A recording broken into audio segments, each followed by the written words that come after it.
Miga ug Migo, aton nang madungog sa kahanginan ang mga bag-ong tingog sa kausaban ug paglambok sa programang Miga Malot ug Migo Alvin higala sa katawhan. Uban ni Alvin Alquino Truya, awardee of Catholic Mass Media Award for Best in Radio Educational Program 2011, ug Mary Lou Malot Veloso Galanzoga, awardee of Leadership Excellence Award in Philanthropy for Youth 2011. Miga Malot ug Migo Alvin alas 9 hangtod alas 10 ug alas 12:15 hangtod ala 1 matag Sabado ug alas 2 hangtod alas 3, alas 6 hangtod alas 7 matag Domingo. Dinhi lamang sa radyo natin. Bye-bye.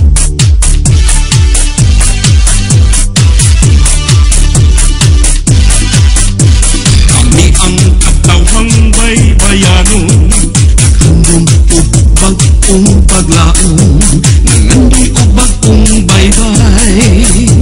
Ayaw kahadlok banggang, magmata na kita alang sa kausaban. Sayod pag mo sa kalisod nato karon, walang ginagubag ang administrasyon, napasagdan ang baybay. Kita tanan na sayod, daghang nagutom, daghan ang naglisod. Kami ang katawhang baybayanon, naghandom ug bag-ong paglaom.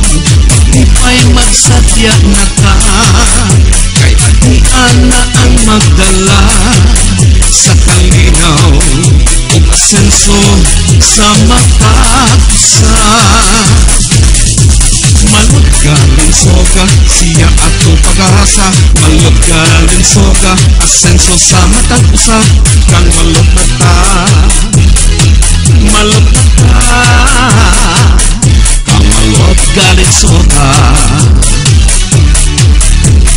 kang malot na ta, malot na ta.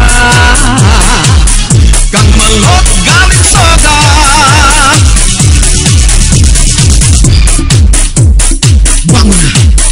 Magmata na, baybayanon, ato nata. Magtubang ta, para sa kalanguan, sa baybay, pag-asa, panaghiusa, kay malot galing soga. Malot galing soga, siya ato pag-asa. Malot galing soga, asenso sa matag-usa. Kang malot na ta, malot na ta. Malot galing soga, kang malot na ta, malot na ta. Kang malot galing soga.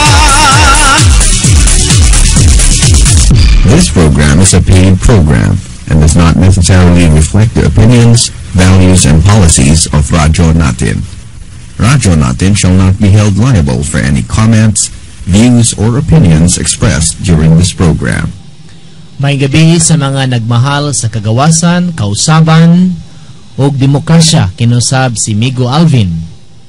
Og kinipod si Miga Malot, maayong hapon sa tanan na minaw na mga taga-baybay. Og kini si Migo Balot, maayong gabi kaninyong mga baybayanon. Okay, maayong gabi ka natong tanan.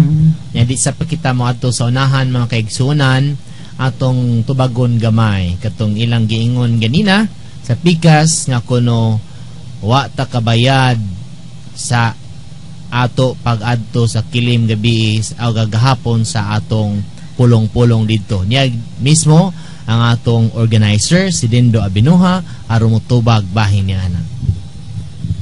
Yes, may gabi sa atong mga listeners sa radyo natin FM Bye-Bye. So isip po sa ka-organizer nga may pagtugot nila ni Miga Malot o ni Migo Alvin o sa tanan mga kaubanan. Akong ipahayag nga dili tinuod ang issue. Kami nakabayad, aduna kami resibo diri. So pangitaan niya na ko sila official receipt kay business ka ng ilang gikuan diha. Temporary receipt ra ilang gihatag nako. So dili tinuod ang issue nga wa mi kabayad. Nakabayad jud kami. Okay, so ano na no? Ikaw wing wawinta no? Sukad bagi sa una, sukad pa sa pagsugod sa kining radyo natin nga program ninyo. No, among gikwenta ng iyong mga istorya kasagaran unya ang ako lang kasulti na kining salamat sa inyong padayon na pagsunod sa among programa kay among nabantayan nga imong giingon nga Alvin Luya ko murag kamo may nagtikaluya kay wad-an naman ninyo usa ka kining slot sa time ang inyo. So wa mamoy buntag na sa Domingo. So kami nagtikadaghan ta Mega Malot og time. Kay gi-request ni sa mga baybayanon. Most requested ni.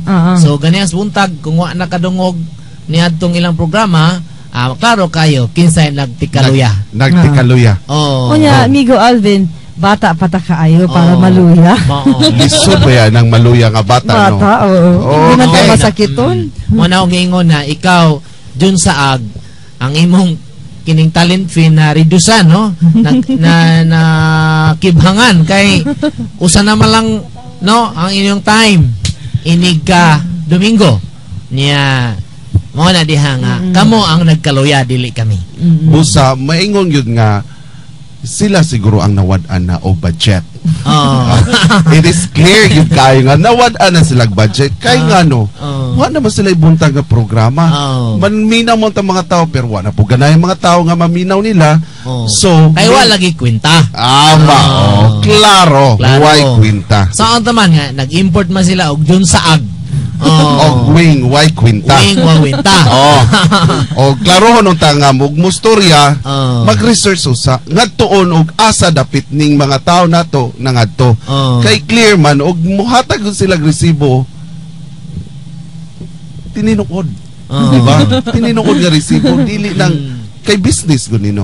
You have to give receipt yun. Unya kanang mo na mga kaigsunan, no, ang ato rang pasabot ini nga di tinuod nga mi magbayad, no, sa kagahapon. Mora na issue nga atong pagaisgutan karong hapon na. Okay, karong gabi na mga kaigsunan. So doon na sa hangyo ni Jun Saag no nga respetua ang mga senior citizen. Kay diha may among na birthdayhan diri nga mingon siya nga mamalot pero mingon in taon pad siya nga aw